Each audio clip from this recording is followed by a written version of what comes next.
Hello commandos, welcome. तो आज day 2 है हमारा। केमिकल बॉन्डिंग चैप्टर हमने शुरू किया था। ओके, तो उसमें कंसेप्ट क्या था तो मैं रिकैप करा देता हूं आप लोगों को।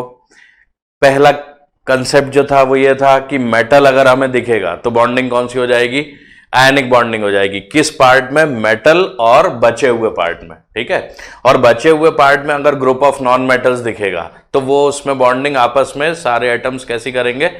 कोवेलेंट बॉन्डिंग करेंगे। ठीक है ना। तो जैसे NaHCO3 का एग्जांपल अपने लिया था, तो NaHCO3 में हमने क्या बोला था कि Na और बचा हुआ पार्ट कैसी बॉन्डिंग करेंगे? आयनिक। और HCO3 में H में C और O में आपस में कैसी बॉन्डिंग होगी? वो होगी कोवेलेंट बॉन्डिंग। तो अभी तक हम सिर्फ किसकी बात कर रहे हैं? कोवेलेंट बॉन्डिंग की। ठीक है, अब इसमें जरा देखना कि कोवेलेंट पार्ट अगर हम लेंगे तो कोवेलेंट पार्ट में जो दूसरी सबसे इंपॉर्टेंट चीज होती है वो क्या होती है? वो होती है हाइब्रिडाइजेशन। ये हाइब्रिडाइजेशन क्या होता है और हमें क्यों पढ़ना पड़ता है? उसके लिए ये बात समझ लो कि अगर हमारे पास कोवेलेंट बॉन्डिंग है और बहुत सारे एटम्स हैं तो हमें उसकी ज्योमेट्री निकालनी पड़ेगी, हमें उसका शेप देखना पड़ेगा। उसी में हमें VSEPR एक थ्योरी जो अभी हम आज या नेक्स्ट क्लास में करने जा रहे हैं, पहले बेसिक हाइब्रिडाइजेशन पढ़ेंगे। तो अगर ग्रुप ऑफ नॉन मेटल्स है और वो कोवेलेंट बॉन्डिंग बना रहे हैं तो हमें उसकी ज्योमेट्री देखनी पड़ेगी। और जब हम बोलते हैं ज्योमेट्री, इसका मतलब क्या होता है? इसका मतलब ये होता है कि जिस अरेंजमेंट में एटम्स लगे हुए हैं, ठीक है, और अगर हम ज्योमेट्री की बात कर रहे हैं तो हमें किसकी बात करनी पड़ेगी? बॉन्ड एंगल्स की बात करनी पड़ेगी। बॉन्ड एंगल्स मतलब क्या हो गया कि जैसे दो बॉन्ड है तो उनके बीच में एंगल क्या है? ठीक है ना। तीन बॉन्ड है तो तीन बॉन्ड अगर बन रहे हैं तो अगर सपोज एक बॉन्ड ये है, एक बॉन्ड ये है, एक बॉन्ड ये है, ठीक है, तो इनके बीच का एंगल, इन दोनों के बीच का एंगल, ठीक है, ये और इन दोनों के बीच का एंगल, ये सारे हमें क्या देखने पड़ेंगे? बॉन्ड एंगल्स देखने पड़ेंगे। तो कहने का मतलब ये है कि अगर हम बॉन्ड एंगल्स देख पा रहे हैं इसका मतलब हमें इस बॉन्ड की और इस बॉन्ड की डायरेक्शन पता है। अगर किसी मॉलिक्यूल में दो ही बॉन्ड है, ठीक है ना, अगर शेप लीनियर है, अभी सारे एग्जांपल करेंगे कि अगर ये दो बॉन्ड है, एक सेंट्रल एटम है ना, इस तरफ सपोज ऑक्सीजन लगा हुआ है, इस तरफ सपोज ऑक्सीजन लगा हुआ है, तो यहां पे क्या हो गया? ये CO2 मॉलिक्यूल हो गया, ये एंगल हो गया 180 डिग्री। मतलब हम क्या कर पा रहे हैं? बॉन्ड एंगल देख पा रहे हैं, बॉन्ड एंगल निकाल पा रहे हैं, उसी से लीनियर ज्योमेट्री बोल पा रहे हैं। इसका मतलब एक बहुत इंपॉर्टेंट वर्ड याद कर लेना कि कोवेलेंट बॉन्ड्स जो हैं वो डायरेक्शनल होते हैं। कोवेलेंट बॉन्ड्स जो हैं वो डायरेक्शनल होते हैं। उसका क्या मतलब है कि अगर हम ज्योमेट्री देख पा रहे हैं, अगर हम बॉन्ड एंगल देख पा रहे हैं, इसका मतलब हमें डायरेक्शन पता है बॉन्ड्स की। जैसे हम बोल रहे हैं कि ये डायरेक्शन है तो ये एक बॉन्ड है, ये एक बॉन्ड है, ये एक बॉन्ड है। डायरेक्शन पता है तभी तो बॉन्ड एंगल निकाल रहे हैं, या बॉन्ड एंगल बता पा रहे हैं, इसका मतलब दे हैव फिक्स्ड डायरेक्शंस। तो ये दूसरी एक इंपॉर्टेंट बात है, याद रखना कि कोवेलेंट बॉन्ड में हमेशा क्या होंगे? डायरेक्शंस होंगी। आयनिक बॉन्डिंग में कभी डायरेक्शनल नहीं कहलाते। क्यों नहीं कहलाते? क्योंकि आयनिक कंपाउंड्स हमेशा क्रिस्टलाइन फॉर्म में रहते हैं। क्रिस्टलाइन फॉर्म में रहते हैं का क्या मतलब हुआ कि अगर यहां पे मेरे पास एक पॉजिटिव चार्ज है तो नेगेटिव चार्ज उसको यहां से भी अट्रैक्ट कर सकता है, यहां से भी कर सकता है, यहां से भी कर सकता है, यहां से भी कर सकता है, यहां से भी कर सकता है, यहां से भी कर सकता है। इसलिए हम क्या करते हैं? जब भी आयनिक कंपाउंड लेते हैं तो उनका कोऑर्डिनेशन नंबर देखते हैं। 12th में चैप्टर है सॉलिड स्टेट, तो पूरे सॉलिड स्टेट में यही बात होती है, कोऑर्डिनेशन नंबर की बात होती है और हमारी डायरेक्शन की बात होती है, क्यूबिक सिस्टम की बात होती है ना। तो कहने का मतलब यह है कि पहली चीज जो लिख लेना वो ये है कि ionic bonding are non directional. Non directional का मतलब क्या हुआ कि a positive charge can be attracted by negative charge in any direction, नीचे से, ऊपर से, दाएं से, बाएं से, कहीं से भी कर सकता है। लेकिन अगर हमारे पास क्या है? ग्रुप ऑफ नॉन मेटल्स है जो कोवेलेंट बॉन्डिंग बना रहा है, तो उसमें एक पर्टिकुलर एंगल रहेगा जिससे वो अटैच रहेंगे। जैसे ये कार्बन है तो एक H यहां रहेगा, एक H यहां रहेगा, एक H यहां रहेगा, एक H ऊपर रहेगा, एक H इधर रहेगा सामने। तो जैसा कि मीथेन में हम देखते हैं कि टेट्राहीड्रल शेप रहता है, ठीक है ना, ऐसा कुछ रहता है। तो टेट्राहीड्रल शेप रहता है मतलब इनके बॉन्ड एंगल क्या है? फिक्स है। तो ये हमें ध्यान रखना है कि कोवेलेंट bonds are directional या covalent compounds are directional because central atom has a fixed bond angle with surrounding atoms। जबकि अगर हम आयनिक बॉन्डिंग लेंगे तो आयनिक बॉन्डिंग में क्या होगा कि आयनिक बॉन्डिंग में हम डायरेक्शनैलिटी नहीं बोलते। जैसे मैं तुमको एक एग्जांपल देता हूं, है ना, बहुत मतलब तुम किसी से भी पूछोगे तो वो कुछ ना कुछ आंसर देने की कोशिश करेगा और तुम यहां पे समझ लेना कि कहीं पे कुछ कंसेप्ट में गलती है। जैसे मैं तुम्हें एग्जांपल देता हूं कि सपोज मैं तुमसे पूछूं कि MgCl2 है ना, मैं ऐसा बना दूं और तुमसे पूछूं कि MgCl2 में बॉन्ड एंगल क्या होगा, तो तुम क्या बोलोगे? ऐसा मैंने स्ट्रक्चर बना दिया तो तुम बोलोगे कि ये 180 डिग्री होगा, ठीक है। अब अगर किसी ने MgCl2 का बॉन्ड ऐसा स्ट्रक्चर बनाया और बॉन्ड एंगल पूछ लिया और 180 डिग्री तुमने बोल दिया, तो यह साबित हो जाएगा कि तुमने नहीं पढ़ा है, तुम्हें पता ही नहीं केमिकल बॉन्डिंग के बारे में। क्यों? अभी एग्जांपल एक और देता हूं फिर मैं बताता हूं। दूसरा, अगर तुमसे कोई बोले कि MgCl2 है, ये स्ट्रक्चर है और अब बताओ कि इसका बॉन्ड एंगल क्या है, तो इसका बॉन्ड एंगल अगर तुम्हें ऐसा दिख रहा है और तुमने बोल दिया कि ये 90 डिग्री है, तो ये समझ लेना कि तुम्हारी फिर से गलती हो गई, तुम्हारी फिर से क्या हो गई? गलती हो गई। क्यों गलती हो गई? कि MgCl2 में सबसे पहले हमने यही पढ़ा था कि Mg कौन है? Mg एक मेटल है, Mg एक मेटल है और मेटल में हम ऐसे बॉन्ड्स रिप्रेजेंट नहीं कर सकते, क्योंकि मेटल हमेशा कैसा बॉन्ड बनाएगा? आयनिक बॉन्ड बनाएगा। ये कौन है? कोवेलेंट बॉन्ड है। ये कौन है? कोवेलेंट बॉन्ड है। हम कोवेलेंट बॉन्ड बना रहे हैं, इसका मतलब हम क्या बता रहे हैं? डायरेक्शन बता रहे हैं। तो ये आयनिक बॉन्ड जब बना रहा है तो इसमें हम डायरेक्शन बता ही नहीं सकते। तो तुम अगर ऐसा स्ट्रक्चर बनाओ और बोल दो 180 डिग्री है और फिर ऐसा किसी ने स्ट्रक्चर बना दिया और बोल दिया 90 डिग्री है, तो तुम्हारा मतलब समझ लेना कि तुम प्रूव हो गए कि तुमने पढ़ा ही नहीं है। ये आयनिक कंपाउंड है, इसको हम ऐसे कभी रिप्रेजेंट कर ही नहीं सकते। ये आयनिक कंपाउंड है, इसको कभी हम ऐसे रिप्रेजेंट कर ही नहीं सकते। हम उन ऐसे कंपाउंड्स को सिर्फ और सिर्फ कैसे रिप्रेजेंट करते हैं? किसी यूनिट सेल या क्रिस्टल के फॉर्म में, कि जहां पे कहीं नेगेटिव चार्जेस होंगे और कहीं पे क्या होंगे? पॉजिटिव चार्जेस होंगे।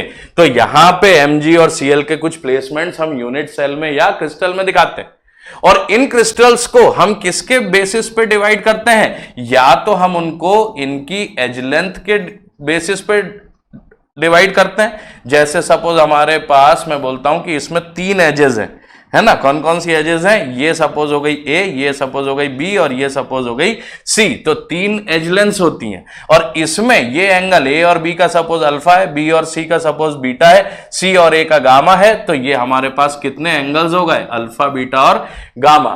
तो आयनिक कंपाउंड के जो ज्योमेट्री है वो हम उनकी किसके बेसिस पे स्टडी करते हैं? या तो एज लेंथ्स के बेसिस पे। किसके बेसिस पे?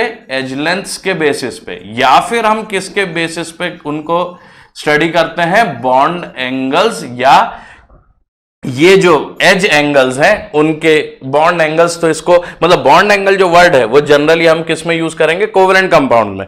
ये एज एंगल्स इसको बोल सकते हैं अपन कि ये एज एंगल्स के बेसिस पे हम इसको स्टडी कर सकते हैं, ठीक है ना। एज एंगल्स और यहां पे एज लेंथ्स, ठीक है। तो ये हम MgCl2 में ये फॉर्मेट कभी भी यूज नहीं करना है, ये याद रखना। लेकिन हम किस में कर सकते हैं? सपोज ये किस टाइप का कंपाउंड था? MgCl2 एक किस टाइप का कंपाउंड है? Ab2 टाइप का कंपाउंड है। और अगर मैं CO2 ले लेता हूं तो ये भी किस टाइप का कंपाउंड है? Ab2 टाइप का कंपाउंड है। लेकिन अगर मैं CO2 बनाऊंगा तो CO2 में मैं डायरेक्शन बना सकता हूं। CO2 में मैं यहां पे ये बोल सकता हूं कि ये 180 डिग्री है। क्यों है? क्योंकि मैं इसमें क्या बता सकता हूं? ज्योमेट्री। मैं इसमें क्या बता सकता हूं? Bond angle. क्या बता सकता हूं? Bond angle. तो क्यों बॉन्ड एंगल बता सकता हूं? क्योंकि ये एक कैसा कंपाउंड है? कोवेलेंट। क्यों है कोवेलेंट? क्योंकि this is a group of non metals. Group of non metals. Carbon एक क्या है? Non metal. ऑक्सीजन एक क्या है? Non metal. तो यही तो समझ रहे थे हम लास्ट टर्न पे, हमने यही समझा था कि भैया ये क्या है? ग्रुप ऑफ नॉन मेटल्स है, ठीक है। तो यहां पे सबसे पहले, अच्छा एक चीज और बहुत इंपॉर्टेंट समझ लेना कि CO2 Ab2 टाइप का मॉलिक्यूल है। तो ये क्या शो कर रहा है? ये शो कर रहा है कि एक कार्बन कितने ऑक्सीजन से जुड़ा है? 2 ऑक्सीजन से जुड़ा है। लेकिन बहुत इंपॉर्टेंट बात जरा देख लेना कि यहां पे मैं MgCl2 को Ab2 टाइप का कंपाउंड बोल रहा हूं, लेकिन ये याद रखना कि यहां पे Mg एक Mg 2 Cl से नहीं जुड़ा है, यहां पे एक Mg कई सारे Cl से जुड़ा होगा और हर एक Cl कई सारे Mg2+ से जुड़ा होगा। Mg2+ किससे जुड़ा है? कई सारे Cl नेगेटिव से। फिर आप बोलोगे कि फिर हम इसको Ab2 टाइप का क्यों कह रहे हैं, MgCl2 क्यों लिख रहे हैं, Ab2 टाइप के फॉर्म में क्यों लिख रहे हैं? इसलिए कि इसके क्रिस्टल में जो रेशियो होगा Mg2+ आयंस का और Cl नेगेटिव आयंस का वो क्या होगा? 1:2 होगा। इसका मतलब अगर एक क्रिस्टल में 100 Mg2+ आयन है तो 200 Cl नेगेटिव आयंस होंगे। कितने होंगे? 200। तो रेशियो क्या हो गया? 1:2 हो गया, इसलिए वो Ab2 कहला रहा है। लेकिन CO2 में इसलिए नहीं कहला रहा है कि रेशो तो है ही, लेकिन वो इसलिए भी कहला रहा है कि हम स्पेसिफिकली बोल सकते हैं कि एक कार्बन 2 ऑक्सीजन से जुड़ा है और इसलिए वो Ab2 टाइप का मॉलिक्यूल है। तो ये जब हम रेशो से टाइप बताते हैं तब हम इसमें क्या बोलते हैं? बहुत इंपॉर्टेंट बात, बहुत कम लोग बताते हैं, बहुत कम लोग इस पे ध्यान देते हैं कि जब हम रेशो से निकालते हैं तब उसको हम क्या बोलते हैं? एम्पेरिकल फार्मूला बोलते हैं। तब उसको हम क्या बोलते हैं? एम्पेरिकल फार्मूला बोलते हैं। और जब हम एग्जैक्ट बात करते हैं कि एक कार्बन 2 ऑक्सीजन से जुड़ा है, अब दोनों में फर्क क्या है समझ लेना। इसका मतलब यहां से यह भी देख लेना कि सारे के सारे आयनिक कंपाउंड्स आर क्या? रिप्रेजेंटेड बाय देयर एम्पेरिकल फार्मूले।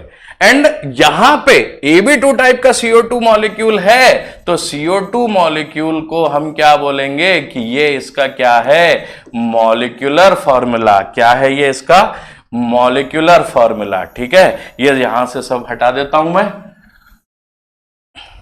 तो यहां पे मैं क्या बोल रहा हूं कि ये इसका क्या है? मॉलिक्यूलर फार्मूला है। किसका? Ab2 या ये CO2 जो है ये कार्बन डाइऑक्साइड का मॉलिक्यूलर फार्मूला है। लेकिन मैग्नीशियम क्लोराइड का जो MgCl2 हम बोल रहे हैं वो उसका क्या है? एम्पेरिकल फार्मूला है। तो आयनिक कंपाउंड्स किसके फॉर्म में रिप्रेजेंट किए जाते हैं? एम्पेरिकल फार्मूला के। और कोवेलेंट कंपाउंड्स किसके फॉर्म में किए जाते हैं? किसके फॉर्म में किए जाते हैं? मॉलिक्यूलर फार्मूला के। किसके फॉर्म में? मॉलिक्यूलर फार्मूला के। तो जब हमने डेफिनेशन भी पढ़ते हैं आइसोमेरिज्म की तब भी बोलते हैं ना compounds having same molecular formula but different structural formula. तो जब हम उनका स्ट्रक्चर बनाएंगे तब अलग है तो स्ट्रक्चरल फार्मूला कहलाएगा। जब हम एक एटम कितने और एटम से जुड़ा है वो लिखेंगे तो मॉलिक्यूलर फार्मूला कहलाएगा। और जब हम रेशो देखेंगे कि एक आयन कितने और आयंस से जुड़ा है या क्रिस्टल में क्या रेशियो है उन पॉजिटिव और नेगेटिव आयंस का, तब वो क्या कहलाएगा? तब वो एम्पेरिकल फार्मूला कहलाएगा। तो तीनों बातें और अच्छे से समझ लेना कि एम्पेरिकल फार्मूला हमें क्या बताता है? सिंपल क्या बताता है? रेशियो बताता है। सिंपल क्या बताता है? रेशियो बताता है। ये याद रखना। तो MgCl2 हमारे पास क्या कौन है? आयनिक कंपाउंड है, उसका हम क्या लिख रहे हैं? Empirical formula. CO2 हमारे पास कौन सा कंपाउंड है? ये यहां से ये भी हटा देता हूं ताकि अब देखो मैं लिखते लिखते क्या करता हूं? बहुत सारा बोर्ड भर देता हूं, है ना। तो इसमें थोड़ा सा तुम्हें कभी कभी ऐसा हो सकता है कि कंफ्यूजन हो जाए, लेकिन मैं बोर्ड नहीं भरूं तो क्या करूं? मुझे तो बहुत समझाना रहता है ना। मैं ऐसे अलग से मैं तुम्हें एम्पेरिकल फार्मूला क्यों बता रहा हूं? 10th में अच्छे से तुमने देखा ही नहीं। बहुत सारे लोगों को 12th के लास्ट तक ड्रॉप ईयर तक पता ही नहीं रहता कि what is the difference between empirical formula and molecular formula and structural formula. Isomerism की डेफिनेशन याद है लेकिन हमें फार्मूला का डिफरेंस ही नहीं पता कि क्या होता है डिफरेंस। तो आयनिक कंपाउंड्स में याद रखना एम्पेरिकल फार्मूला से चलता है, रेशियो से चलता है। कोवेलेंट कंपाउंड्स में किससे चलता है? कोवेलेंट कंपाउंड्स में एक्चुअल जितने एटम जिस एटम से जुड़े हैं उनसे चलता है। और जब एक्चुअल एटम मतलब इसमें हम एक MgCl2 यूनिट नहीं निकाल सकते। हमारे पास ऐसा कभी नहीं होगा कि एक Mg और 2 Cl निकाल लिया और हमने एक MgCl2 को आइसोलेट कर लिया। कभी नहीं कर सकते, याद रखना। आयनिक कंपाउंड में एक मॉलिक्यूल नहीं निकलता है, लेकिन कोवेलेंट कंपाउंड में एक मॉलिक्यूल निकलता है। एक मॉलिक्यूल CO2 की आप स्टडी कर सकते हो, लेकिन आपको अगर MgCl2 की स्टडी करनी है तो पूरे क्रिस्टल की करनी पड़ेगी। NaCl की करनी है तो पूरे क्रिस्टल की करनी पड़ेगी। CHCl की करनी है, KBr की करनी है तो पूरे क्रिस्टल की करनी पड़ेगी। या समझ में आ रही बात? लेकिन अगर आपको मीथेन की करनी है तो आप एक मॉलिक्यूल की स्टडी कर सकते हो, उसका बॉन्ड एंगल निकाल सकते हो, उसकी ज्योमेट्री निकाल सकते हो। CO2 की करनी है तो बॉन्ड एंगल निकाल सकते हो, डायपोल मोमेंट निकाल सकते हो, ज्योमेट्री निकाल सकते हो, सब निकाल सकते हो। डिफरेंस समझ में आ रहा है कि नहीं? डिफरेंस समझ में आना चाहिए, ठीक है। तो अब हमारे पास ये बात हो गई एम्पेरिकल फार्मूला मॉलिक्यूलर फार्मूला की अलग अलग। ठीक है, तो इसमें अब हमें क्या करना है कि अगर हमें इसमें ज्योमेट्री देखनी है, अगर हमें इसमें क्या करनी है, ज्योमेट्री देखनी है, तो ज्योमेट्री में हम क्या करेंगे कि अब एक चीज जो हम इसकी ज्योमेट्री के लिए पढ़ते हैं वो पढ़ते हैं हाइब्रिडाइजेशन। तो आज का हमारा बेसिकली टॉपिक क्या है, हाइब्रिडाइजेशन।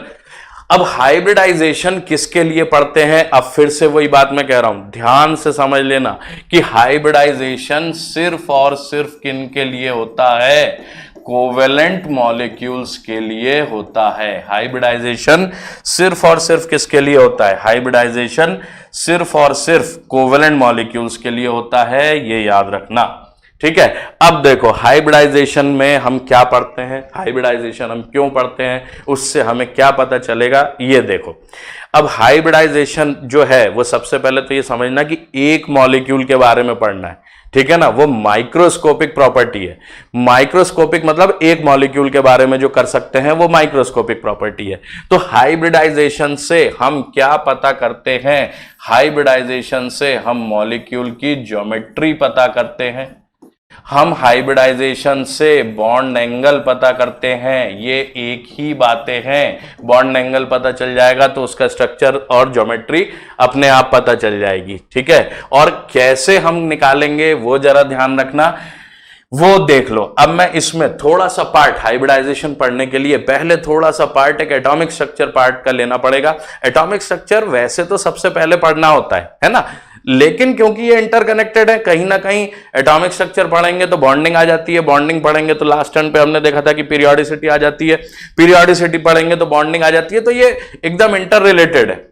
तो एटॉमिक स्ट्रक्चर मैंने पहले इसलिए शुरू नहीं किया है क्योंकि एटॉमिक स्ट्रक्चर देखो अभी तक हमारे कुछ क्लासेस में हो गया होगा या स्कूल में भी हो गया होगा, क्योंकि स्कूल में भी जनरली पहले एटॉमिक स्ट्रक्चर पढ़ाते हैं।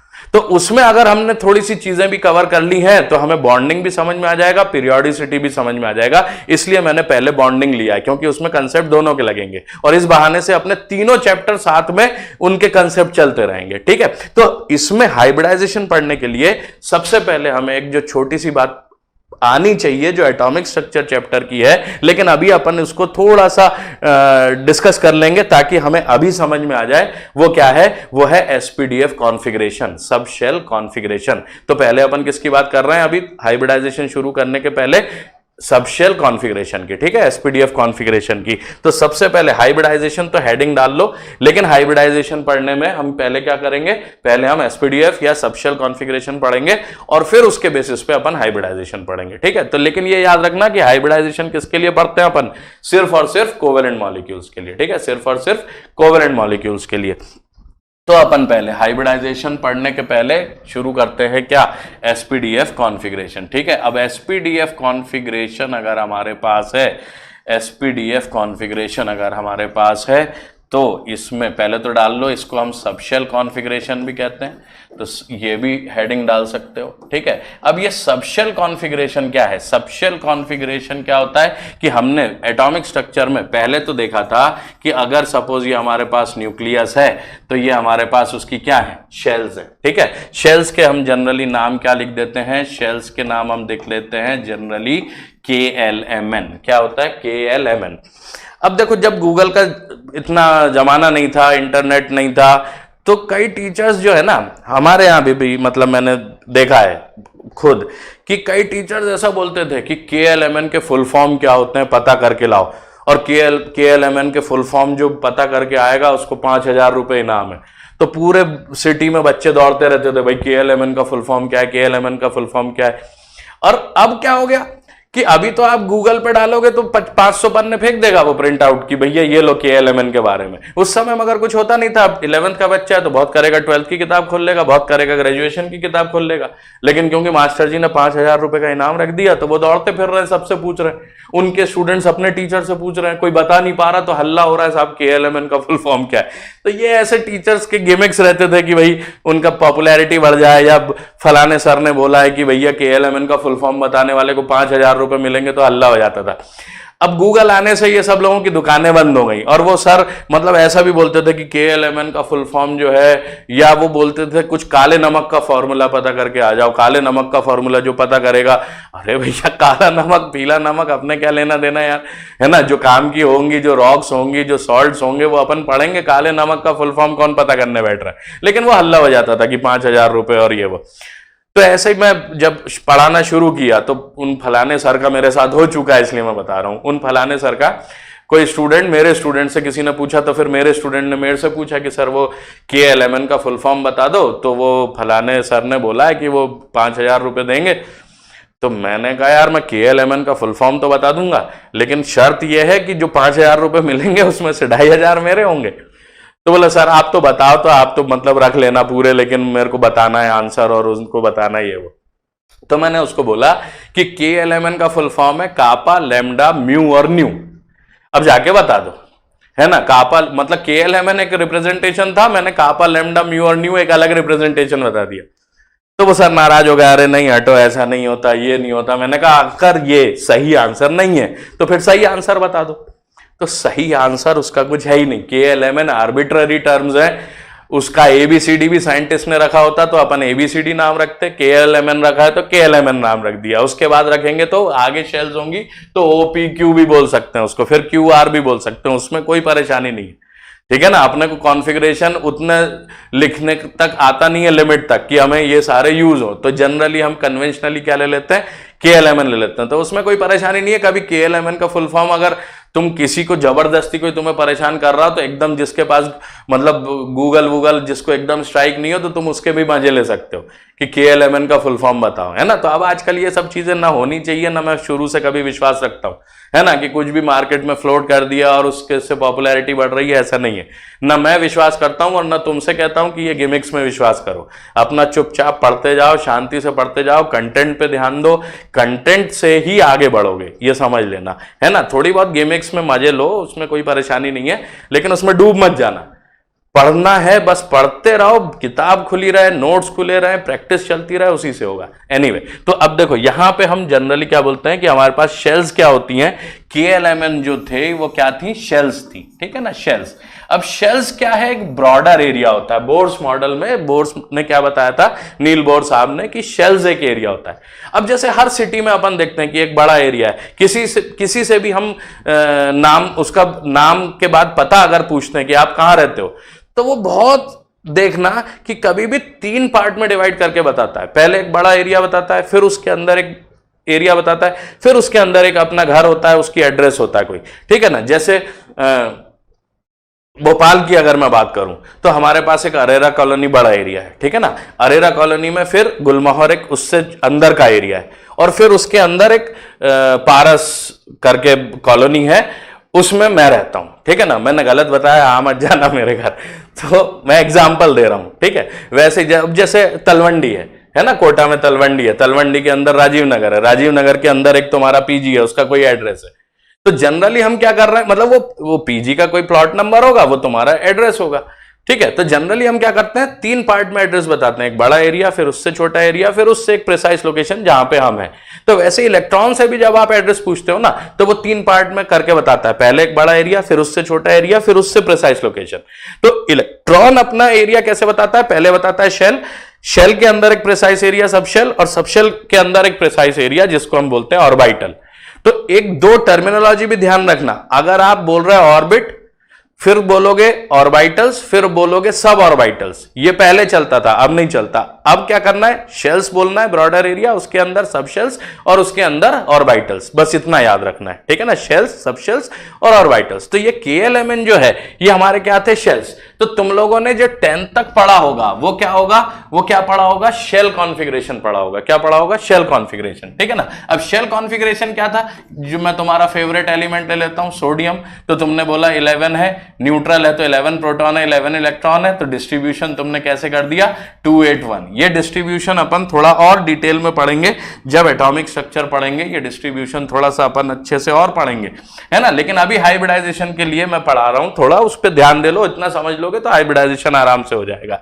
तो अब इसमें हम क्या कर रहे हैं, 281 लेते थे, तो हम क्या इसका मतलब क्या होता था कि के शेल में कितने इलेक्ट्रॉन है 2, एल शेल में कितने इलेक्ट्रॉन है, एल शेल में कितने इलेक्ट्रॉन है 8, एल कैपिटल रहेगा इसमें, ठीक है। तो ये एल शेल हो गया और ये कौन सी शेल हो गई फिर, एम शेल हो गई, ठीक है ना। और हमने इसके जो कैपेसिटीज थी वो किससे निकाली थी, बोर-बेरी स्कीम से, जिसको हम क्या बोलते थे, 2n square rule. 2n square rule में यहां पे n क्या होता था, नंबर ऑफ शेल। याद आ गया क्या, याद आ गया क्या, क्या होता था, नंबर ऑफ शेल। तो अभी पहले शेल की कैपेसिटी 2 इलेक्ट्रॉन की, दूसरे की 8, तीसरे की 18, अब 11 इलेक्ट्रॉन है तो हम इसको भर देते थे कि 281 हो गया, ठीक है ना। इसमें तो कोई परेशानी नहीं थी।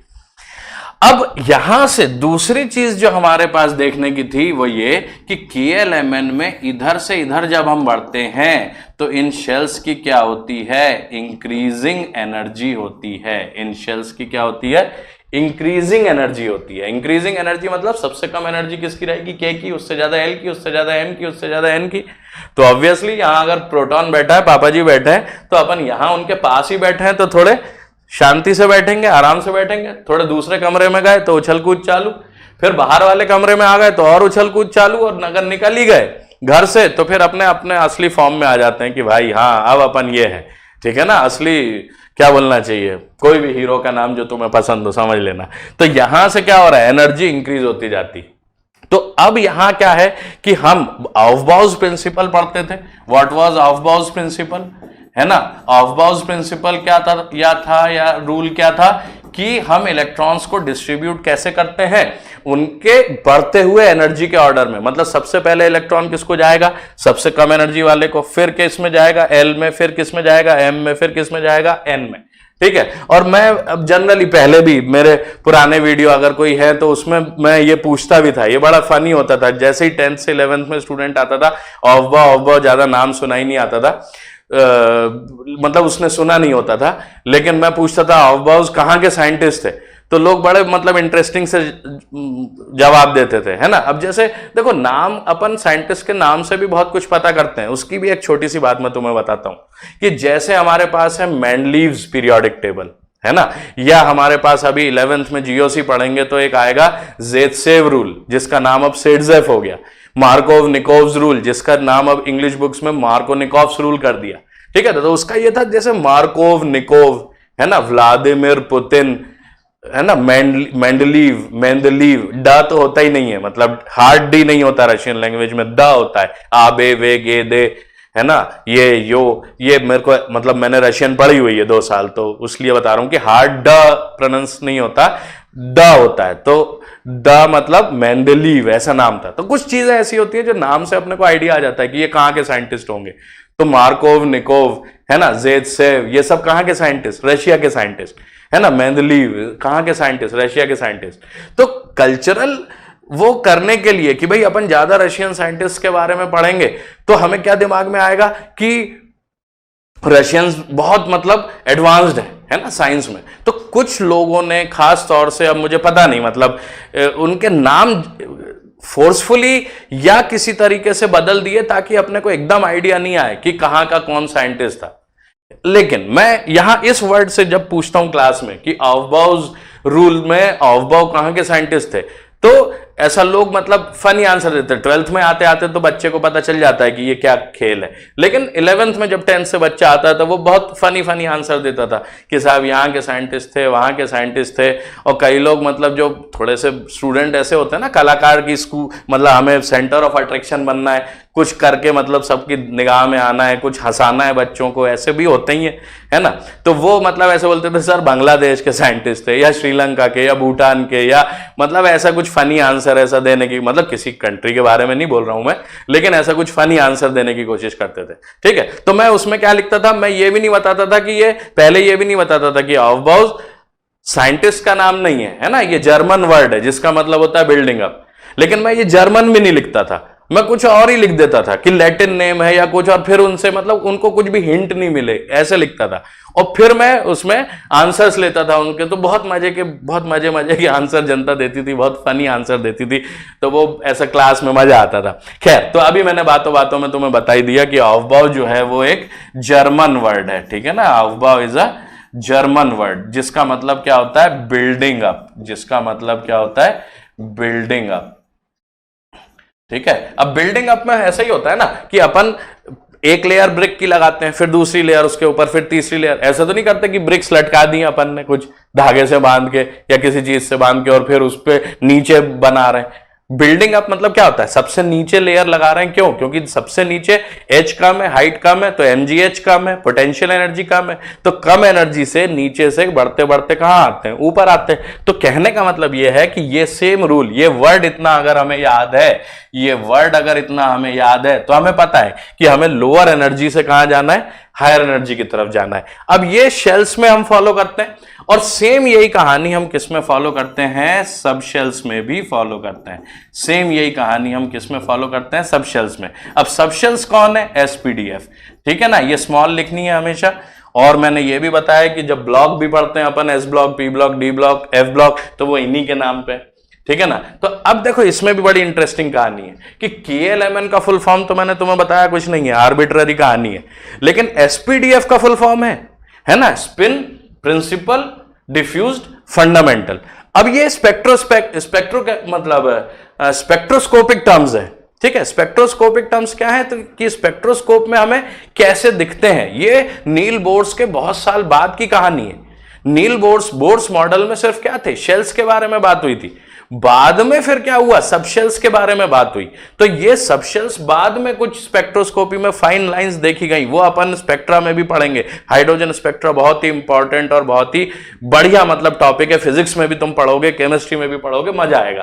ठीक है, तो सबशेल्स हो गई एसपीडीएफ। अब ये सबशेल्स क्या है? एक स्मॉलर एरिया है। किसका स्मॉलर एरिया? शेल्स के अंदर का एक स्मॉलर एरिया है। ठीक है, सबशेल। लेकिन इसमें भी ध्यान रखना कि ये जो ऑर्डर है ये हमारा किसका है? इंक्रीजिंग एनर्जी का ऑर्डर है। जैसे शेल्स में क्या था? KLMN इंक्रीजिंग एनर्जी का ऑर्डर था, वैसे ही सबशेल्स में एसपीडीएफ इंक्रीजिंग एनर्जी का ऑर्डर है। अब इंक्रीजिंग एनर्जी का ऑर्डर है, तो जब हम कॉन्फ़िगरेशन इसमें डिस्ट्रीब्यूट करेंगे इलेक्ट्रॉन्स, तो सबसे पहले शेल्स में क्या किया था? कम एनर्जी वाले को दिया, उससे ज्यादा, उससे ज्यादा। सेम हम किस में करेंगे कि इसमें हमारे पास क्या होगा? S से ज्यादा एनर्जी P की रहेगी, P से ज्यादा D की रहेगी, D से ज्यादा F की रहेगी। तो हम क्या करेंगे कि सबसे पहले हर शेल में सबसे पहले सबसे कम एनर्जी वाले से शुरू करेंगे, मतलब S से, उससे ज्यादा इलेक्ट्रॉन बचेंगे तो P में आएंगे, फिर किस में आएंगे? D में आएंगे। इतनी बात समझ गए? तो मैं सबसे पहले तुम्हें सबसे इजी वाली बात बताता हूं कि क्या होगा अगर मैं इसी का कॉन्फ़िगरेशन ले लेता हूं। किसका? सोडियम का। कौन सा वाला? SPDF configuration. तो यहां पे देखो क्या होगा, यहां पे ये होगा कि ये पहली शेल है, तो मैंने क्या लिख लिया? 1। अब 2 इलेक्ट्रॉन है। अच्छा, इसमें कैपेसिटी भी देख लो। कैपेसिटी इसमें पहले देख लेते हैं, अपन समझ लेते हैं कि कैपेसिटी कितनी होती है। S की कैपेसिटी, S में ये चारों लिख लेते हैं, S, P, D और F। S में होता है एक ऑर्बिटल। अब ये कौन थे? देखो ये कौन है? 281। ये कौन है? शेल्स हैं। ठीक है, अब एसपीडीएफ हम कह रहे हैं कि ये कौन है? सब शेल्स हैं। और सब शेल्स के अंदर कौन है? ऑर्बिटल्स। तो एस में होता है एक ऑर्बिटल, और हर एक ऑर्बिटल की कैपेसिटी होती है 2 इलेक्ट्रॉन की। कितनी होती है? 2 इलेक्ट्रॉन की। पी में होते हैं 3 ऑर्बिटल। तो कई लोग वैसे पी में होते हैं 3 ऑर्बिटल, कई लोग 10th में भी पढ़ लेते हैं ये, तो मैं उनको भी मतलब बताते हुए चलना चाहता हूं।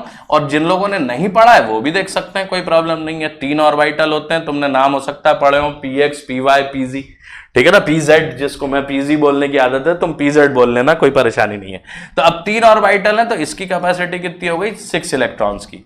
और D में कितने ऑर्बिटल्स होते हैं? 5 ऑर्बिटल्स होते हैं, तो इसकी कैपेसिटी कितनी हो जाएगी? 10 इलेक्ट्रॉन्स की। और F में क्यों कितने होते हैं? 7 ऑर्बिटल्स होते हैं। और ये कैसे पता चलता है वो भी मैं बताऊंगा, एटॉमिक स्ट्रक्चर में बताऊंगा।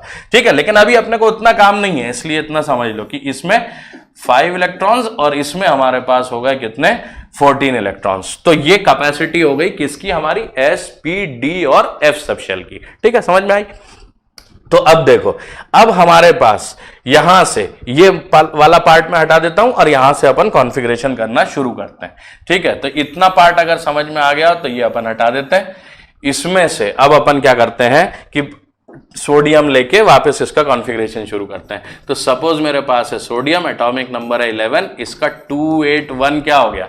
281 क्या हो गया? इसका शेल कॉन्फ़िगरेशन हो गया। ठीक है, 281 इज इट्स शेल कॉन्फ़िगरेशन। अब इसका अगर मुझे सब शेल कॉन्फ़िगरेशन लिखना है तो मैं सबसे पहले पहली शेल के लिए क्या लिखूंगा?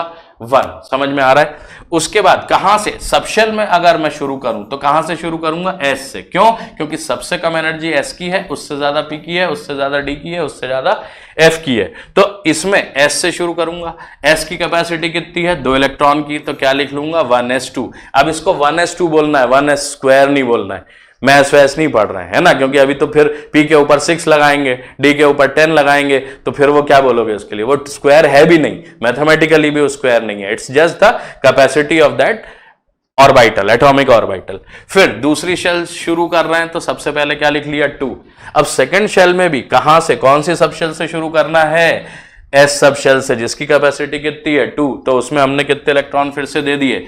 2। इसमें समझ में आ रहा है ना? पक्का ये समझ ही लेना, जिसको आ रहा है बहुत अच्छा है, जिसको पहले से आता है और भी अच्छा है, लेकिन जिसको नहीं आता है वो भी समझ लेना बहुत अच्छे से, ठीक है? तो 2s2। और कई लोग इसी में 2p2 फिर से लिखते हैं, मैं 2 फिर से नहीं लिख रहा हूं, तो ये p। अब 8 में से 2 इलेक्ट्रॉन s में आ चुके हैं, s के बाद किसका नंबर है? p का। तो p की कैपेसिटी कितनी है? 6 की। तो इसमें कितने दे दूं?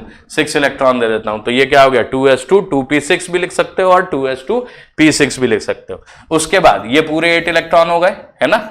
अब कौन सी शेल आएगी? थर्ड शेल आएगी। थर्ड में फिर से कहां से शुरू करना है भाई? लोअर एनर्जी, लोएस्ट एनर्जी से। तो लोएस्ट एनर्जी किसकी आएगी? 3s, और यहां पे क्या हो गया? 2। तो ये इसका क्या हो गया? सब शेल कॉन्फ़िगरेशन। कोई परेशानी किसी को? कोई परेशानी किसी को नहीं है ना? फिर से देख लेना, पॉज करके देख लेना, प्रैक्टिस कर लेना। मैं 3-4 अभी और बता रहा हूं, चिंता मत करो, लेकिन इसको कर लेना। अब ये पार्ट तुमने अगर लिख लिया, साथ में लिखते जाना, नोट्स बनाना अच्छे से, ठीक है? तो अगर ये लिख लिया तो मैं ये हटा रहा हूं, तो ये यहां से अपन ये हटा देते हैं। अब इधर से कुछ और एग्जाम्पल लेते हैं, ठीक है ना? यहां से भी कुछ और एग्जाम्पल लेते हैं अपन।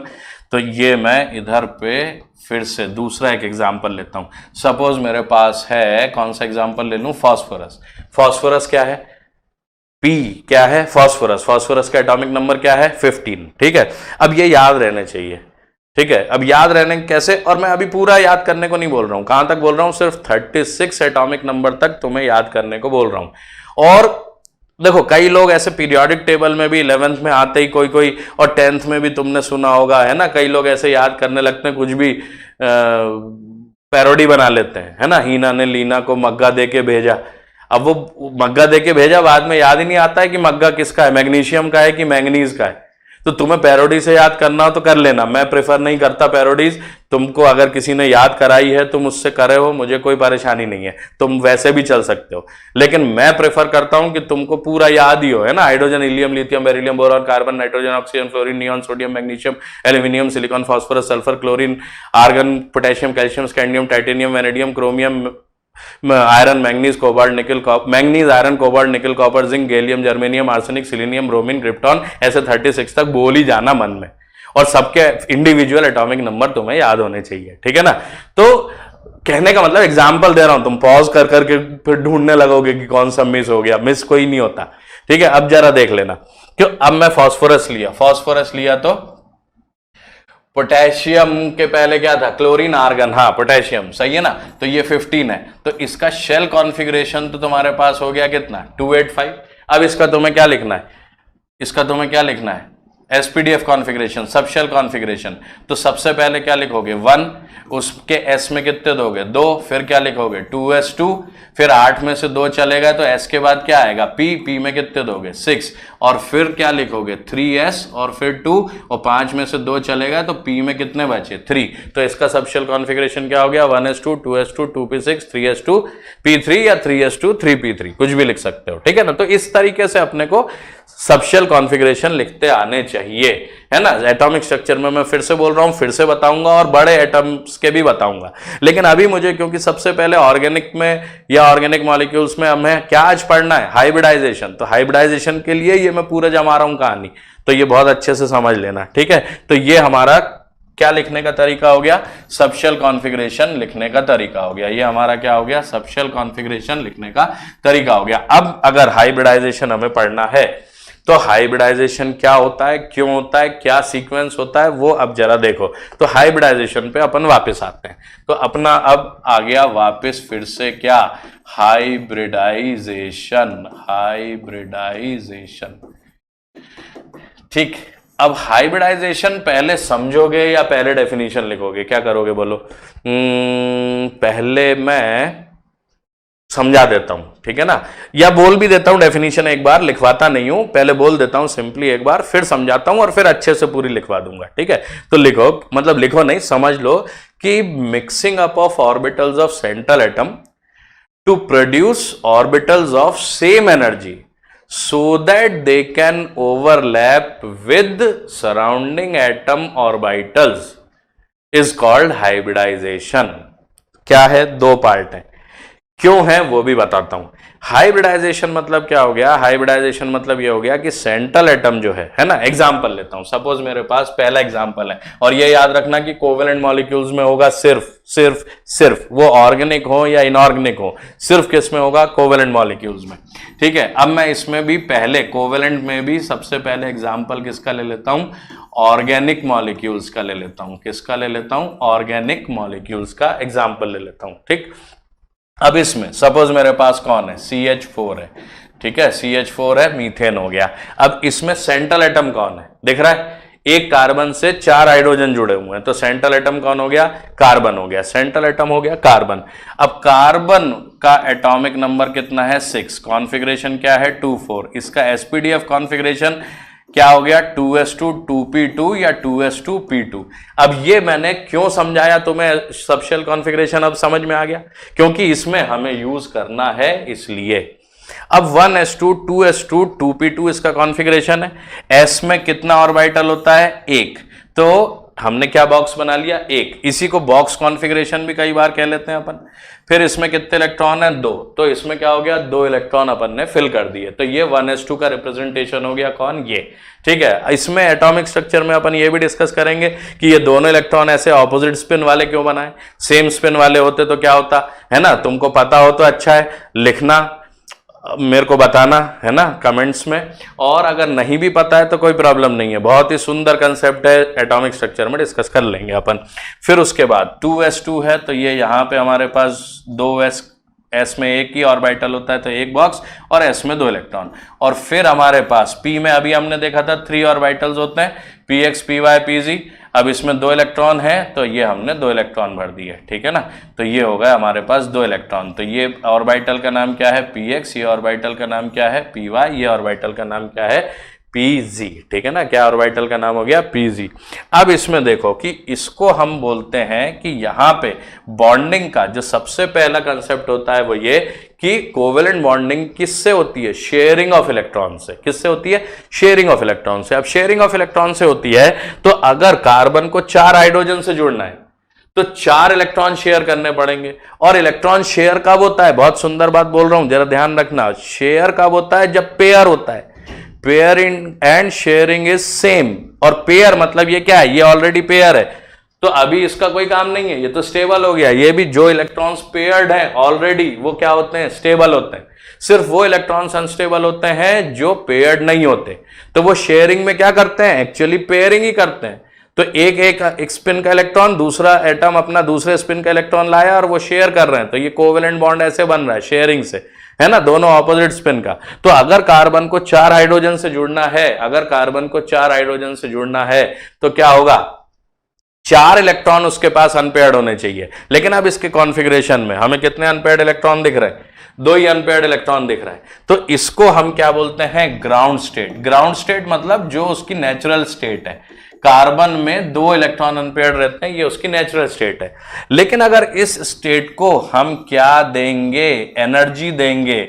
और वो एनर्जी हम अलग से तो कुछ नहीं दे रहे हैं, जो सराउंडिंग से उसको एनर्जी मिल रही है, वो हाइड्रोजन इसके पास आ रहा है, इलेक्ट्रॉन और इलेक्ट्रॉन पास आ रहे हैं, उसके रिपल्शन से भी जो एनर्जी बढ़ती है वो एनर्जी इसको मिलती है। तो इसमें से एक इलेक्ट्रॉन क्या होता है? 2s में से। अब ये देखो, ये 4 इलेक्ट्रॉन है बाहर वाली शेल में, तो यही इसके क्या कहलाते हैं? वैलेंस इलेक्ट्रॉन्स कहलाते हैं। तो यहां पे इसमें कुछ नहीं होगा, अंदर वाली शेल में कुछ नहीं होगा, जो कुछ होना है वो कहां होना है? बाहर वाली शेल में होना है। तो ये यहां पे हमारे पास s का एक इलेक्ट्रॉन निकल के किस में आ गया? p में आ गया। तो ये अब जो कॉन्फ़िगरेशन है, ये 1s2 जो है वो वैसे का वैसा रहेगा। 2s में एक इलेक्ट्रॉन बचेगा, और किसमें? p में अब कितने इलेक्ट्रॉन हो जाएंगे? 3 इलेक्ट्रॉन हो जाएंगे अनपेयर्ड। ठीक है, और इसमें भी हम ये सेम स्पिन वाले इलेक्ट्रॉन क्यों बना रहे हैं, वो भी रूल होता है ना। तो मैक्सिमम मल्टीप्लिसिटी का, हंस रूल ऑफ मैक्सिमम मल्टीप्लिसिटी, तो वो अपन बाद में देखेंगे। अभी तो अपने को 10th तक का जो पढ़ा हुआ है उसमें भी काम अपन चला लेंगे। तो अब ये 4 इलेक्ट्रॉन क्या हो गए, अनपेयर्ड हो गए, और 4 इलेक्ट्रॉन अनपेयर्ड हो गए तो क्या हुआ, अब कार्बन कितने बॉन्ड बना सकता है, 4 बॉन्ड बना सकता है। लेकिन अब इसको परेशानी क्या है, परेशानी ही समझनी है। परेशानी क्या है, परेशानी यह है कि S की एनर्जी हमने अभी देखा था कि क्या होती है, डिफरेंट होती है, P की एनर्जी क्या होती है, डिफरेंट होती है। तो जब ये हाइड्रोजन अपना इलेक्ट्रॉन लेके आएगा, हाइड्रोजन जब अपना इलेक्ट्रॉन लेके आएगा, ये न्यूक्लियस है, इसमें प्रोटॉन है, और ये हाइड्रोजन के पास क्या हो गया, इलेक्ट्रॉन हो गया। तो अब इसको कंफ्यूजन होगा कि भैया मैं इधर वाले इलेक्ट्रॉन से जाके पेयर करूं या इधर वाले इलेक्ट्रॉन से जाके पेयर करूं, किससे पेयर करूं, क्योंकि दोनों की एनर्जी तो अलग अलग है। अब दोनों की एनर्जी अलग अलग है तो वो कंफ्यूज हो गया, ठीक है ना। इस पे एक मुझे बहुत ही बुरा जोक याद आता है, लेकिन अभी मैं सुना नहीं रहा, मतलब नहीं सुना रहा, चलो छोड़ो, तुम बोलोगे तो अगली क्लास में सुना दूंगा, ठीक है। सिंपल कहानी यह है, सिंपल कहानी अपन ये बात करें कि अब S 4 हाइड्रोजन है, चारों के पास अलग अलग अनपेयर्ड इलेक्ट्रॉन है, और उनको इन 4 से क्या करना है, ओवरलैप करना है। लेकिन क्योंकि इनकी एनर्जी सेम नहीं है तो वो कंफ्यूज होंगे। और हर आदमी क्या करता है, हर इलेक्ट्रॉन क्या होना चाहता है, स्टेबल। हर आदमी क्या होना चाहता है, स्टेबल। इलेक्ट्रॉन कब स्टेबल होता है, जब वो लोअर एनर्जी में जाए, है ना। Energy is inversely proportional to stability, या stability is inversely proportional to energy. तो अगर ये चारों के चारों इधर आने की कोशिश करेंगे तो इनसे कोई ओवरलैप ही नहीं करेगा, और ओवरलैप नहीं करेगा तो 4 बॉन्ड ही नहीं बनेंगे। और 4 बॉन्ड जब तक नहीं बनेंगे, इसका नॉर्मल स्ट्रक्चर क्या है, जो मीथेन का अपन पढ़ते आ रहे हैं कि भैया कार्बन के आउटर मोस्ट शेल में क्या, ये 4 इलेक्ट्रॉन, और 4 उसने शेयर कर लिए किससे, 4 डिफरेंट हाइड्रोजन से। तो ये बनता था मीथेन मॉलिक्यूल, बनता था कि नहीं बनता था, ठीक है। तो ये मीथेन मॉलिक्यूल ऐसे बनाना है। लेकिन ये हाइड्रोजन में अब कौन पी पे जाए, कौन एस पे जाए, है ना। द्वंद कहां तक टाला जाए, फेंक जहां तक भाला जाए। अरे नीरज चोपड़ा जीता है भाई, उसकी बात किए बिना तो क्लास अधूरी है अपनी, है ना। 15 अगस्त के दिन अपने को मतलब झंडा लहराने का जो फक्र है, जो गर्व है, वो ये है। तो खैर अपन क्या बात कर रहे थे, उसकी बात बाद में और ज्यादा करेंगे अपन, है ना। मोटिवेशनल बात थोड़ी अलग से, अभी तो कोर्स कंटेंट पे ध्यान देना है, ठीक। तो अब देखो यहां पे क्या हो गया कि कहां जाया जाए, हाइड्रोजन के इलेक्ट्रॉन को कहां जाया जाए, ये कंफ्यूजन है। तो कार्बन क्या करता है, अब जैसे देखो पुराने घर में, अभी भी अपने घर में तो मतलब अपन सिमेट्रिक दिमाग के लोग हैं, तो अपन जिस कमरे में हैं उसमें चारों आगे पीछे दाएं बाएं चारों जो दीवारें हैं उन पे एक ही कलर होता है, ठीक है ना। अभी अपन सीरियल्स में देखते हैं टीवी में कि भाई एक दीवार कोई और रंग की है, दूसरी दीवार कोई और रंग की है। लेकिन अपन मतलब नॉर्मल लोग जो हैं, अपन तो मतलब चारों, ऐसा अपने को बुरा लगता है एक दीवार कुछ और, अब सरफेस पेंट्स आ गए हैं वो बात अलग है। लेकिन अपन नॉर्मल बेडरूम अपना या कुछ है तो अपन चारों दीवारों पे एक ही रंग करवाने की कोशिश करते हैं। अब अपन ने सपोज किसी ई कॉमर्स साइट से अपन ने 4 ब्लू कलर के डिब्बे मंगाए, ठीक है। लेकिन गलती से 3 ब्लू कलर के डिब्बे आ गए और एक रेड कलर का डिब्बा आ गया, ठीक है। और सपोज रिटर्न पॉलिसी नहीं है या कुछ भी ऐसा एग्जाम्पल समझ लो, तो अपन 3 दीवारों पे नीला करें और एक दीवार पे लाल करें, अपने को तो बुरा लगेगा। मुझे तो लगता है, मतलब मैं पुराना किस्म का थॉट प्रोसेस है मेरी, मतलब I am from old school.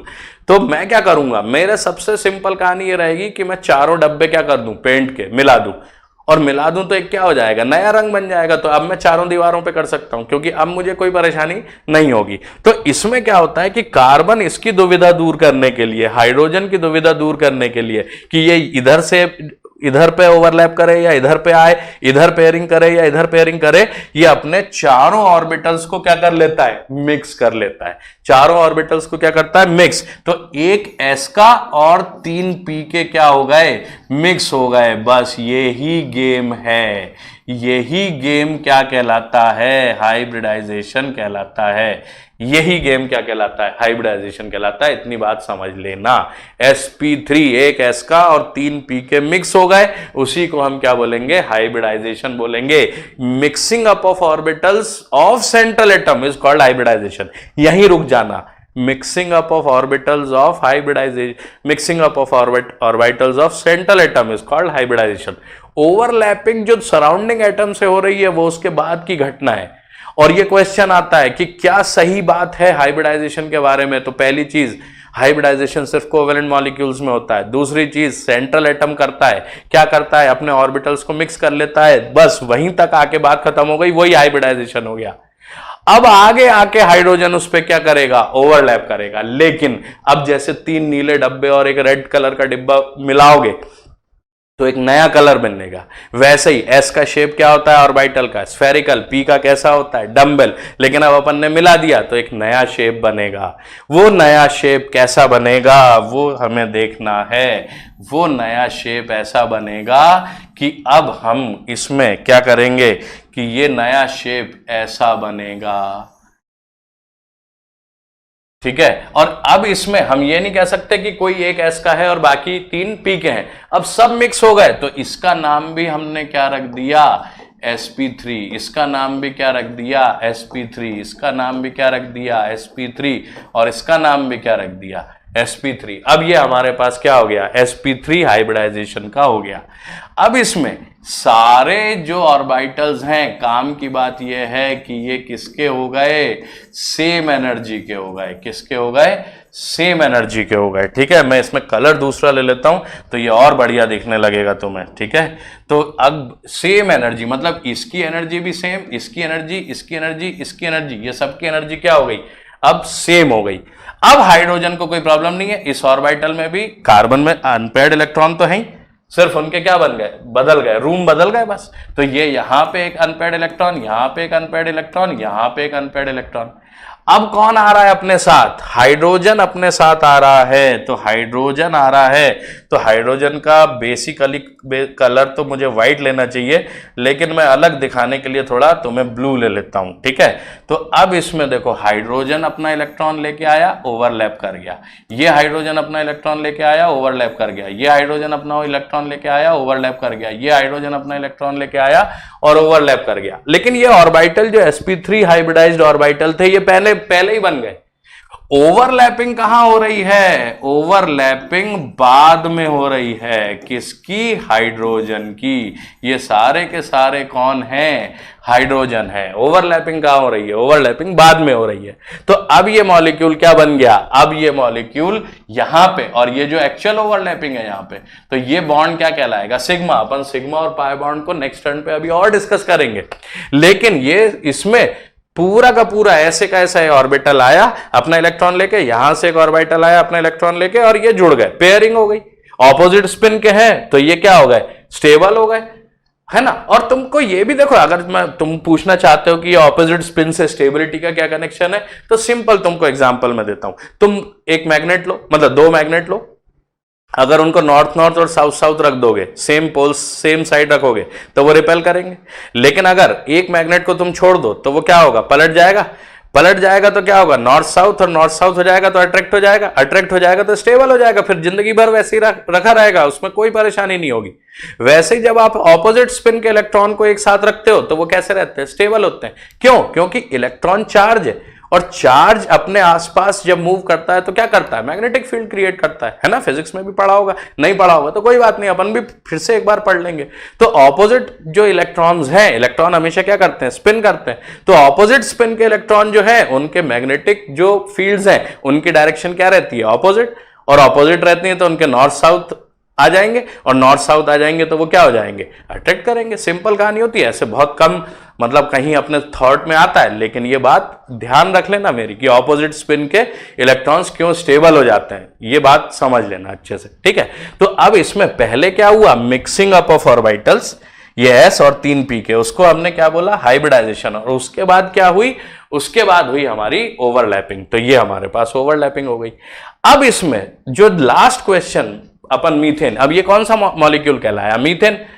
अब इसमें लास्ट क्वेश्चन जो तुम्हारे दिमाग में क्रॉप अप हो सकता है, पॉपअप हो सकता है, वो क्या, कि मैंने ऐसा ही शेप क्यों बनाया, मैं इसमें ऐसा शेप भी तो बना सकता था, मैं इसमें ऐसा शेप बना देता कि ये भैया ये 4 हो गए और यहीं पे आके ओवरलैपिंग हो गई, ऐसा भी तो बना सकता था ना, कि ये यहाँ पे बॉन्ड बन गया, भैया ये चारों कौन है, ये चारों हाइड्रोजन है, और ये चारों हाइड्रोजन है, तो इन्होंने क्या किया, यहाँ पे ऐसा शेप बना लिया और ये मीथेन मॉलिक्यूल बन गया। तो ऐसा क्यों नहीं बना।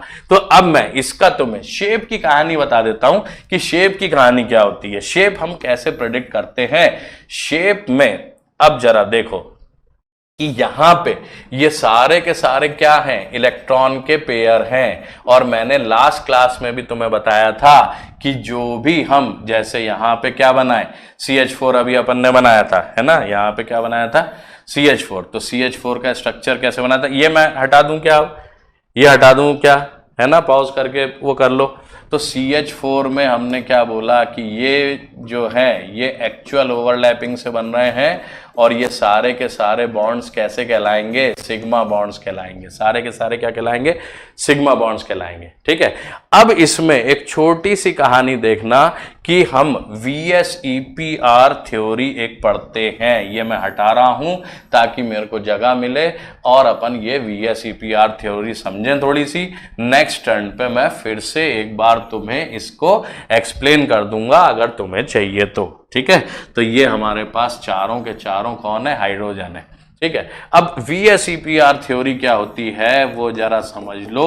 VSEPR थ्योरी, अब ये किसी भी वर्ड के आगे थ्योरी व्योरी बहुत बड़ा बड़ा लगा देते हैं तो उससे ऐसा कुछ होता नहीं है, नॉर्मल चीजें होती हैं ना, फलाना प्रिंसिपल, हाउसबाउस प्रिंसिपल। अब ऐसा कुछ हाउसबाउस रूल, हाउसबाउस प्रिंसिपल कोई ऐसी बड़ी चीज नहीं थी, कम एनर्जी से हायर एनर्जी पे जाता है, बस ये वो प्रिंसिपल क्या हो गया उस पर, नॉर्मल है, कॉमन सेंस है।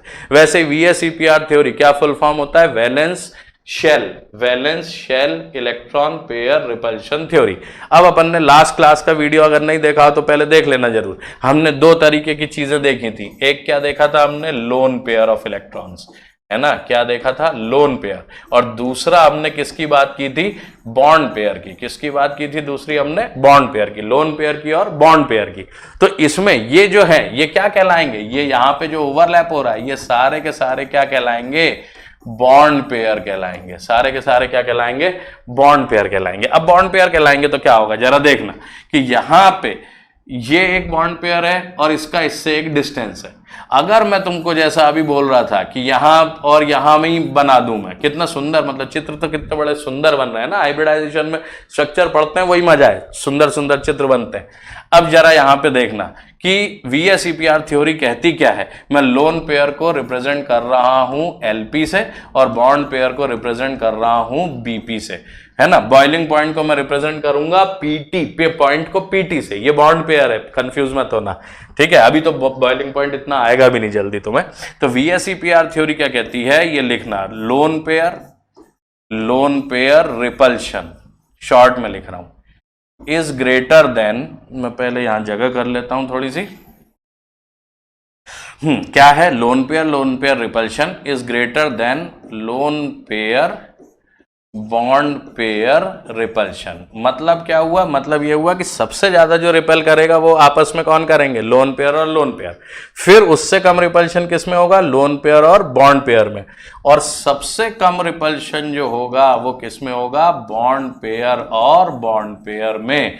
मतलब हमारे पास यहां से क्या हो गया कि lone pair repulsion is greater than lone pair bond pair repulsion which is greater than bond pair repulsion. ठीक है, तो अब इसका मतलब क्या है, मतलब यह है कि ये सारे के सारे क्या हैं, बॉन्ड पेयर है। बॉन्ड पेयर है तो एक दूसरे को क्या करेंगे, पास में नहीं रहना चाहते, तो ये एक दूसरे को क्या करेंगे, रिपेल करेंगे। तो ये चाहते हैं कि ये मैक्सिमम डिस्टेंस पे हो जिनमें इनमें रिपल्शन क्या हो, मिनिमम हो। क्योंकि रिपल्शन से क्या होती है, एनर्जी बढ़ती है मॉलिक्यूल की और उससे स्टेबिलिटी घटती है। Stability is always inversely proportional to energy, ये ब्रह्म वाक्य है, ये मतलब याद ही रहना चाहिए तुम्हें, ये कभी भूलना ही नहीं है। क्या नहीं भूलना है कि सबसे, ये आगे भी काम आएगा, स्टेबिलिटी इज, मैंने शायद लास्ट टर्न पे भी लिखा था, inversely proportional to energy. Stability is inversely proportional to energy. अब मैंने तुम्हें बता रहा था कि अगर दो क्या है सेम, अगर दो मैग्नेट्स को सेम नॉर्थ और कहां रख दो, साउथ तो क्या होगा, एक को छोड़ूंगा तो हिल जाएगा मतलब क्या है, इसने कुछ वर्क किया, मैंने तो नहीं हिलाया, मैं तो खाली छोड़ दिया उसको तो वो अपने आप हिल गया। तो हिल गया मतलब वर्क किया। तो एनर्जी कहां से आई वर्क करने की? रिपल्शन से आई। मतलब रिपल्शन किसी भी सिस्टम में होगा तो उससे क्या होगी? एनर्जी बढ़ेगी सिस्टम की, और एनर्जी अगर बढ़ेगी तो उसकी स्टेबिलिटी क्या हो जाएगी? कम हो जाएगी। एनर्जी बढ़ेगी तो स्टेबिलिटी क्या हो जाएगी? कम हो जाएगी। बात आ रही समझ में? ठीक है। तो अब यहां पे देखो, ये अगर सब एक दूसरे को रिपेल करेंगे तो ये क्या चाहेंगे कि ये मैक्सिमम डिस्टेंस पे हो, और अगर 4 ऑर्बिटल हैं तो उनका मैक्सिमम जो मैक्सिमम डिस्टेंस आएगा या मिनिमम रिपल्शन आएगा वो किस शेप में आएगा? टेट्राहीड्रल शेप में। और टेट्राहीड्रल शेप में क्यों आएगा? क्योंकि तब उनका बॉन्ड एंगल मैक्सिमम होगा, तब उसका बॉन्ड एंगल क्या होगा? मैक्सिमम होगा। तो अगर मैं ये ऑर्बिटल्स लूं तो यहां पे मेरे पास में क्या बोलूंगा कि ये एक ऑर्बिटल है, ये एक ऑर्बिटल है, ये एक ऑर्बिटल है और ये एक ऑर्बिटल है। तो ये मैं किस तरीके से बता सकता हूं? इस तरीके से भी बता सकता हूं। ये इस तरीके का कुछ शेप रहेगा, है ना। 3 बॉन्ड नीचे दिख रहा है, 3 बॉन्ड नीचे, है ना। 3 बॉन्ड मतलब कैसे? 1 2 3, है ना। ये एक, ये दूसरा, ये मतलब ये समझ लो कि ये पिरामिडल शेप है ना। पिरामिडल शेप है, और इसी के ऊपर जाके झंडा लगा दिया अपन ने, है ना। पिरामिड के ऊपर जाके झंडा लगा दिया तो ये टेट्राहीड्रल शेप कहलाने लगा। तो ये एक बॉन्ड हो गया, ये एक बॉन्ड डिस्टेंस हो गया, ये एक बॉन्ड एंगल हो गया। तो ये शेप कैसा हो गया? टेट्राहीड्रल। अब ये बॉन्ड एंगल भी 109 है, ये बॉन्ड एंगल भी 109 है, ये बॉन्ड एंगल भी 109 है। तो यहां से समझ लो कि ये टेट्राहीड्रल शेप में मैक्सिमम बॉन्ड एंगल और मिनिमम रिपल्शन आएगा। और यहां पे आके सारे के सारे कौन जुड़ गए? हाइड्रोजन जुड़ गए। तो इसलिए मैं कहूंगा कि इसका हाइब्रिडाइजेशन अभी हमने देखा था कि क्या है? sp3। और हाइब्रिडाइजेशन से हमने उसका क्या प्रेडिक्ट की? ज्योमेट्री, शेप प्रेडिक्ट किया, और उससे हमने क्या देख लिया? उसका बॉन्ड एंगल। और ये कौन सी प्रॉपर्टी है? ये सिंगल मॉलिक्यूल की प्रॉपर्टी है, एक मीथेन मॉलिक्यूल की, जिसमें हम एंगल निकाल पा रहे हैं। हम एक MgCl2 मॉलिक्यूल में एंगल नहीं निकाल सकते, क्योंकि वो क्या है? आयनिक कंपाउंड है, उसमें क्रिस्टलोग्राफी पढ़नी पड़ेगी, क्रिस्टल पढ़ने पड़ेंगे, यूनिट सेल पढ़ना पड़ेगा। आयनिक कंपाउंड्स का हाइब्रिडाइजेशन में कोई काम नहीं है, ये समझ लेना। ठीक है। तो एक बेसिक बात आज अपन ने की हाइब्रिडाइजेशन के बारे में। नेक्स्ट टर्न पे अपन क्या करेंगे? हाइब्रिडाइजेशन में हम अगले मॉलिक्यूल्स लेंगे। ऑर्गेनिक में मीथेन पढ़ा, मीथेन का हाइब्रिडाइजेशन तुम लोगों को 10th में हो सकता है रटा हुआ हो, sp3 होता है, लेकिन मैंने उसको बहुत इलेबोरेटेड वे में तुम्हें बताने की कोशिश की कि क्यों sp3 होता है, क्यों टेट्राहीड्रल होता है, क्यों बॉन्ड एंगल 109 होता है ना। और VSEPR थ्योरी हमेशा हर मॉलिक्यूल में लगेगी, ये याद रखना, ठीक है ना। और हाइब्रिडाइजेशन किसके अंडर में आता है वो भी याद रखना, VBT, वैलेंस बॉन्ड थ्योरी के, है ना। उसमें अलग से कुछ नहीं होता, वैलेंस बॉन्ड थ्योरी में ही अपन हाइब्रिडाइजेशन पढ़ते हैं, जिससे शेप, स्ट्रक्चर, ज्योमेट्री वगैरह हमारे निकलती है। ठीक है। तो नेक्स्ट टर्न पे अपन क्या करेंगे? मीथेन के अलावा इथेन, इथीन, इथाइन, उनकी बात करेंगे। फिर इनऑर्गेनिक मॉलिक्यूल्स की बात करेंगे। अमोनिया में क्या होगा, NCl3 में क्या होगा, PCl5 में क्या होगा, और फिर मैं सबसे इंपॉर्टेंट पार्ट उसकी शॉर्ट ट्रिक बताऊंगा, है ना। बिल्कुल शॉर्ट में, इतना अपने को पढ़ने की जरूरत ही नहीं, एग्जाम में इतनी थोड़ी दिमाग लगाएंगे। ये मैं तुम्हारा ये चाह रहा हूं कि स्कूल में भी अगर कुछ थ्योरी लिखने आ जाए तो तुम बढ़िया से अच्छे से थ्योरी स्कूल के एग्जाम में भी फोड़ो। और मैं तुम्हें बता दूं, स्कूल का एग्जाम, कॉम्पिटिटिव एग्जाम, सब में अच्छे मार्क्स आने चाहिए। अपन ये जो बोलते हैं ना कि स्कूल में अच्छे क्यों नहीं आ रहे, क्योंकि हम भाई कॉम्पिटिटिव एग्जाम का पढ़ रहे हैं। कॉम्पिटिटिव में अच्छे क्यों नहीं आ रहे? क्योंकि स्कूल में एग्जाम चल रहे थे। ऐसा कुछ नहीं है। आपको थ्योरी अगर बिल्कुल पढ़ ली है, आपने अच्छे से बेसिक कंसेप्ट क्लियर है, तो हर एग्जाम में आपके मार्क्स अच्छे आएंगे। और मुझे पता है तुम लाओगे, अच्छे से पढ़ोगे तो आएंगे, और खुश होंगे ना यार। सब लोग, टीचर्स खुश होते हैं, तुम्हें भी खुशी होती है, पेरेंट्स को भी खुशी होती है। तो वो छोटी छोटी खुशी छोटे छोटे टेस्ट में से निकलनी चाहिए, और वही अपना मोटिवेशन है ना। ऐसा मैं देखता हूँ बहुत टिप्स यूट्यूब पे पढ़े हुए, फलाना ये वो, कुछ नहीं भैया, पढ़ने से होगा, है ना। हमसे ना होगा, तो वो सिर्फ पढ़ने से होगा, बाकी किसी से ना होगा। ठीक है। तो नेक्स्ट टर्न पे अपन हाइब्रिडाइजेशन को आगे कंटिन्यू करेंगे। Thank you very much. इतना पढ़ लेना, और उसके बाद अपन इसके क्वेश्चंस करेंगे, किसके बाद? शॉर्ट ट्रिक्स के बाद। ठीक है, चलो, थैंक यू।